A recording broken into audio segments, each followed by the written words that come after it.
Yo, what's up, Scoop Nation, and welcome back. If this is your first time, please like and subscribe and let us know what you want to see on the next one. So today we have for you my undefeated Mecha-Frieza.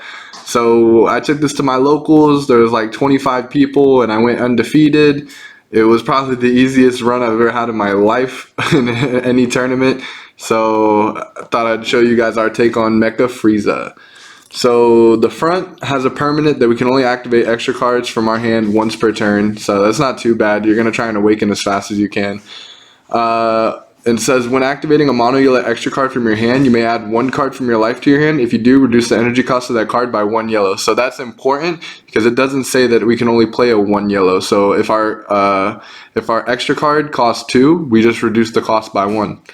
And he has an auto when he attacks, you draw 1, and his awakenings basic 4 or less life, draw 1, untap 1 energy, and flip the card over. Then on the front, it gets even better. So now we get to activate 2 or less extra cards from our hand for free, which is amazing. We just take a life. And then auto, when this card attacks, you draw 1. And the amazing thing, once per turn, whenever I activate a mono yellow extra card from my hand, I choose up to one of my opponent's battle cards and switch it to rest mode. So you don't have to activate the permanent. So if I just play Nimbus, right, and tap for it, I get the effect, which is amazing. And we'll start out how we always start out, with the Unison. So this guy MVP'd all day. Everyone is playing cards that are more than their energy, so this was super good in my Shin matchup. He couldn't even swing, period. It was just done. As soon as this guy turn 2 hit the field, it was game over. And so we run 3, and then don't sleep on that -3. You get to switch an opponent's energy to rest, and then you get double strike dual attack. So this can start off your whole chain with Bergamo and stuff. Really good. We run 3. Next we run 2. He was really good, honestly. I just didn't want to clog the deck with it because there's better stuff, but you know, a free counterplay is a free counterplay. And then even better, it switches the card to rest mode. So that will also start off all our chains. We run 2, and he's a blocker, so really good for defense. I just put this up in the list first because I wanted to show all the cards that work off of the Unison first, but honestly, this will definitely be becoming a sideboard. Release from Evil is so good, but it just is so situational. So I'm definitely probably going to change this for some sideboard stuff. Like, this will definitely be sideboard, but main board, it was the most useless card all day. And next we'll go into the MVP of the deck. This card has become so busted because of Mecha-Frieza. So turn 1, my favorite play to do is I'll play a Planet Vegeta. So if I go first, I'll play Planet Vegeta, take a life, right? Then I'll leave that energy open. So turn 2, when my opponent hopefully taps out, I'll activate battle, draw 2, and go ahead and play a Chapel or a Basil for free because those are the Universe 9 cards I run. So this is a mandatory 4 of. Mulligan your whole hand for this, like, fantastic. You just end up having 25 cards in your hand because of that card. And then we play Chapel off of Universe 9, so he has a once per turn that whenever your opponent attacks, you get to switch one of their energy to rest mode. So for each one on the field, you tap one of their energy. Potentially could go up to 4, honestly, with this guy, because sometimes you get him in hand and then it sucks to, you know, you get Universe 9 off and then you can't play it. So I could see running him up 1 more, but 3 was pretty good. The next target we have is 2 Basil. The card's fantastic, but I always preach you never really need more than 2 Basil in a deck because he's permanent. He can be the only one in your battle area, and he's really a game finisher because you have to get 5 of their cards in rest, which is very easy in Mecha-Frieza because, you know, we're tapping them out. But you play him, you draw 1. If your opponent has 5 or more cards in rest mode, this card gets 15,000 power in dual attack. And just letting you know, he gets it into the start of your next main phase. So he's also 19,000 power on your opponent's turn if they try to swing into him or try to minus him. So just remember that. The next MVP of the deck, oh my god, this Bergamo is so busted. I'm telling you, it always just leave 2 energy open, because literally tapping 2 of your opponent's energy on their turn is death for a lot of decks, because so many people need their energy, and when you just tap 2, it messes up their whole play and they're just behind. So honestly, I would even consider upping this to 4. It's just so amazing. Ignoring barrier, you tap 2 of their energy or 2 of their battle cards. So MVP right there. And then here, honestly, I ran this at 4, and it just honestly becomes like a check land or a pitch for Nimbus, so I lowered it. Like I said, it's your best turn 1 play, but if you don't see it, who cares? But this card honestly was really good just for one reason, because it grabs a lot of the cards in our deck. You play it, and you get to grab any Saiyan 4 or less. So the card that ran everything last night, my one of Dark Power Black Mass Saiyan. So anytime your opponent pretty much plays off an auto or an activate main 15,000 or less, they have to pitch 2 cards. So against Paikahan, against King Piccolo, against Shin Shenron, all of those guys play 15,000 or less cards off autos or activate mains, and this just slaughtered all of them. So this card single-handedly probably made the tournament so easy to win. I wouldn't up it more than that though. Great Ape Son Goku, fantastic, but not needed. Like I said, you draw so much off Universe 9 Assemble. This is almost overkill, not gonna lie. It comes in clutch when you're tapped and you just want to do something, but not necessary. Great Ape, super good when you don't have a Bergamo, but honestly, if there was a better card, I'd definitely swap it for this, because I don't know, tapping 2 just to switch one of their battle cards is not my favorite play over tapping 2 to tap 2 of their energy. So Bergamo is definitely better than Great Ape, but again, you can grab him off Plane of Vegeta, and he does start off some of your plays. So if you have 4 energy, you do a Great Ape and that, and 4 is really good because it helps us get to our cell, because a lot of times I'll need like 4 energy, and for 2 energy to get a 4 is very good. Putine, also a very big MVP of the night. Anytime your opponent activates a counter skill, don't forget that. Everyone always just thinks it's just whenever your opponent plays a battle card off of a skill, you get to switch something to rest mode, but it's anytime they counter one of your attacks. So if they Nimbus, go ahead and switch any of their cards too. So fantastic. I ran her at 3, but she gets really clogged up in your hand. I mean, she's a 5k combo, so I could see putting her back up. So the way I run my mecha is I run it with the Slug package because I think it's busted.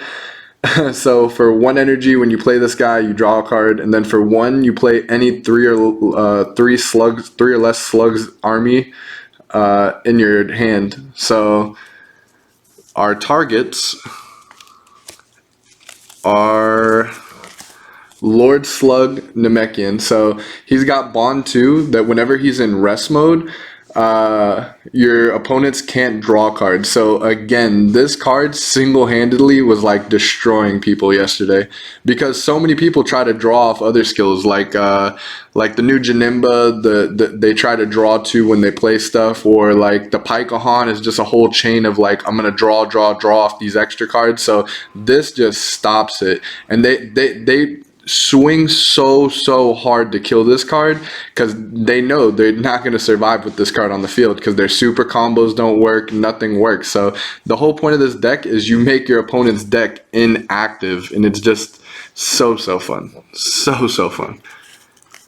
We run 2 of this guy. I ran him at 3. It was just too much. You always see him when you need him. He's super nice, but like a lot of people just always opt to tap their battle cards, which isn't bad. So basically what he does, if your opponent has 4 more cards in rest mode, they have to choose 2 of their cards. They choose 2 of their cards in rest mode, and they can't be switched to active mode until the start of their next turn. So like basically even if they have an effect to untap it, they won't work. But this is super good. Like if say it's like turn 2, oh my god, turn 2 and you get this off and they have like 4 cards on the field, it's amazing. Like 2 energy tapped, the leaders tapped, and like 1 battle card, oh my god, this card's priceless. But those are very rare situations, but it's still good to run, so we run 2.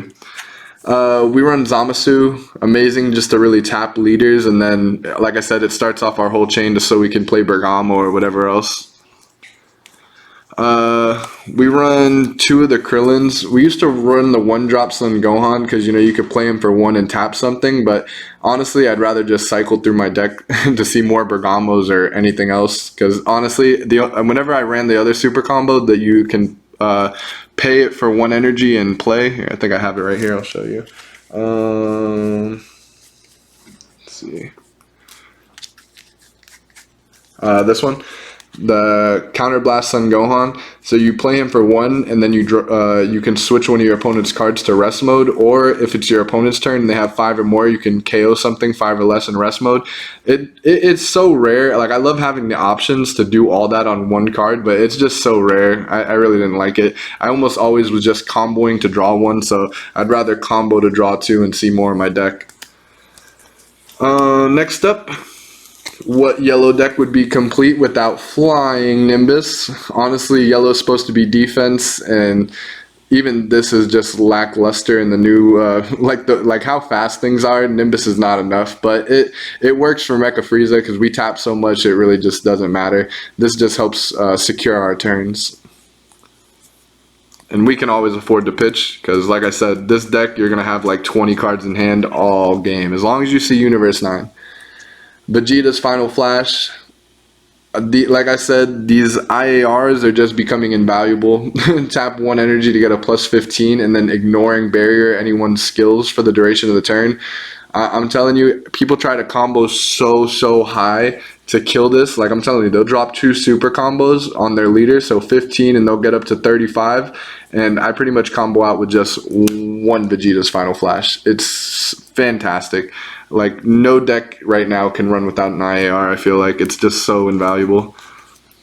Giant Ball, like I said, it's just so good because when they play a card, you switch it to rest mode and then you draw 1. So again, that starts off our Bergamo. Like I said, this whole deck is really situated around getting your Bergamo to tap them. It's just amazing. So I think he needs to go up to 4.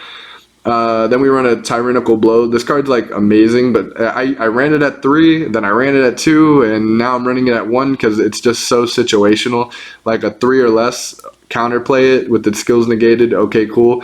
And then, but the real MVP part is after you the 3 or less that's played comes with its skills negated.